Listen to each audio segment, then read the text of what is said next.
What's up, guys? Austin in the Money here. Tesla absolutely crushed earnings, up 12% in the after hours. They were expected to have 58 cents of earnings per share, came out with 72. Huge beat.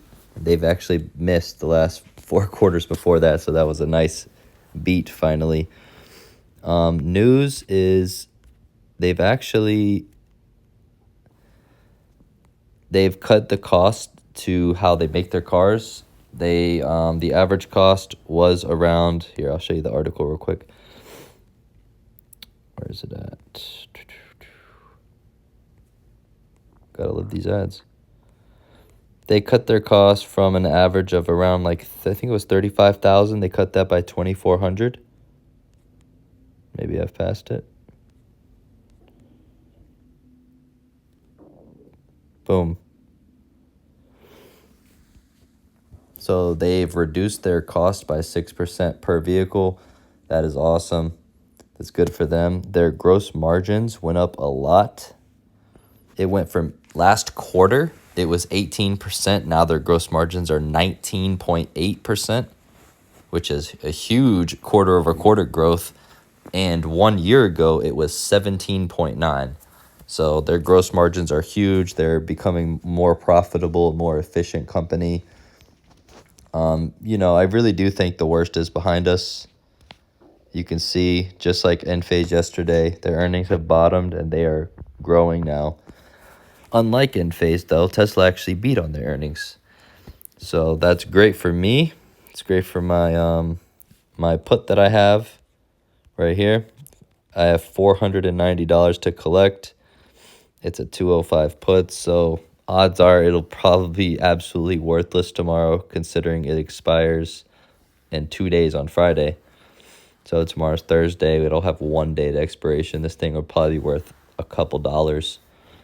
So I will buy that back and free up some capital.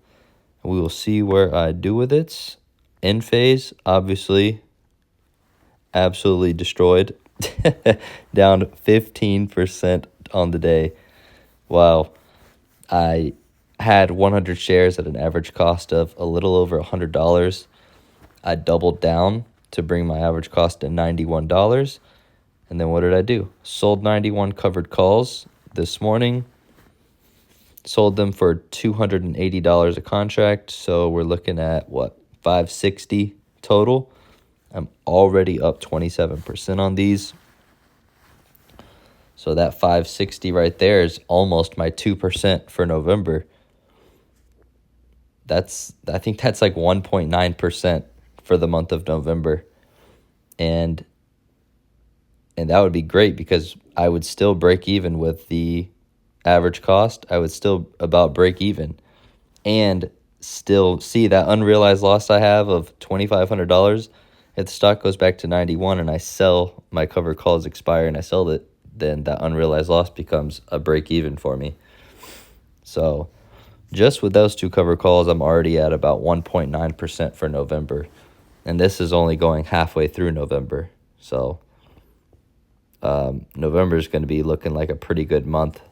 Looking like we might hit 3-4% for November because I'm about to have $20,500 freed up of capital once this expires, and I gain this $490 tomorrow. That'll help my account a lot recover from Enphase Energy.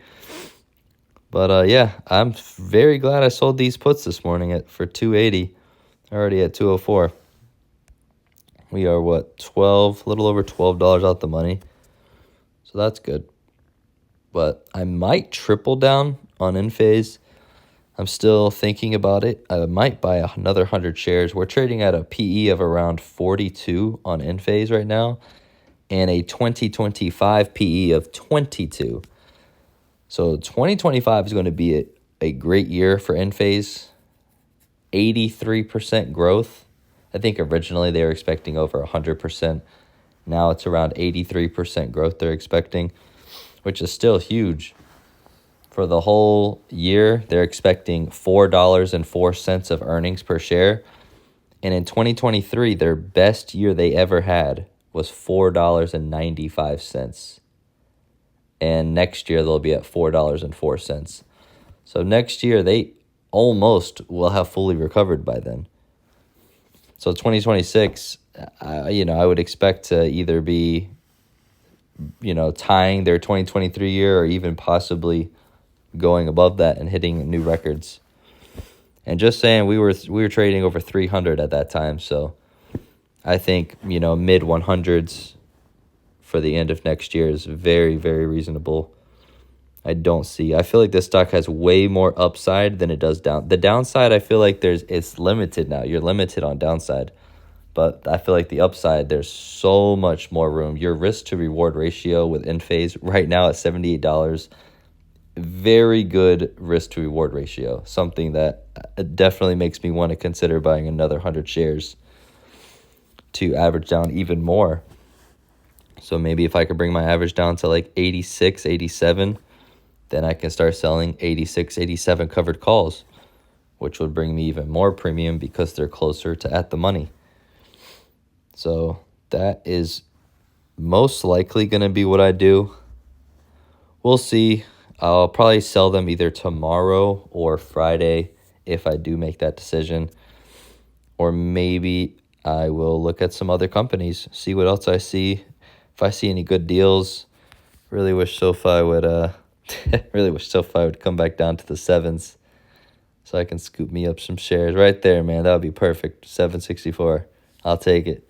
It's up 35% in a month, man. That is absolutely nutty. But yeah, AMD's looking, it's getting a little closer. I remember making a video when it was up here in the 170s, and I said, right around here in these 130s, I'd be looking to sell some puts if we can get another dip down to these 130s. We're on our way there right now. We were in the 170s, up 10%. Now we're down 2% on the month. So keep an eye on AMD. Looks like the whole market kind of just absolutely just tanked up until 220, and then we kind of recovered. But yeah, Tesla, big winner on the day. I'm so glad too. So now I can just cash out these 490 and not have to worry about, scooping up those shares. I can focus my full energy on Enphase. But that's about it, man. Tesla's just becoming way more efficient, way more profitable. Enphase still on the struggle bus. Hopefully 2025, though, the struggle bus will be over and they will be moving back up in the right direction. I mean, Enphase's quarter-over-quarter growth was great. Their gross margins are going up. So they're becoming more efficient as well, making more money. That's what you look for. But yeah, I think this is a pretty big overreaction. I mean, look at that. Down 32% in a month. That's insane. But yeah, I'm ready for this capital to free up so I can do something. All right, guys, that's the portfolio. Down 5% on the day for an unrealized loss. Not worried about it. It's unrealized. It's fake. It's just numbers on a screen. Nah. But yeah, guys, that about wraps it up. Congrats to Tesla. And no congrats to Enphase. Peace.